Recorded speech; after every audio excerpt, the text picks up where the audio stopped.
কুমিল্লা যে ইতিহাস ঐতিহ্যের যে পথিকৃৎ, এই পত্রিকার মাধ্যমে কিন্তু আমরা ধরে নিতে পারি। এটা শুধু বাংলাদেশ কেন, আমার ধারণা যে এটা বিশ্বের মধ্যেই কিন্তু কুমিল্লাকে তুলে ধরেছে। আমার লেখালেখির শুরুটা কিন্তু এই আমোদ পত্রিকার মাধ্যমেই।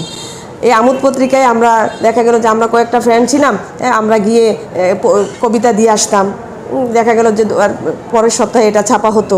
এইভাবে কিন্তু আমাদের আগ্রহটা সৃষ্টি হয়। তো আমার ধারণা যে এই পত্রিকার মাধ্যমে অনেক সাংবাদিকতা জীবনের পথ চলা শুরু করেছেন এখান থেকে, তারপর লেখালেখির জীবনের পথ চলা শুরু করেছেন এখান থেকে।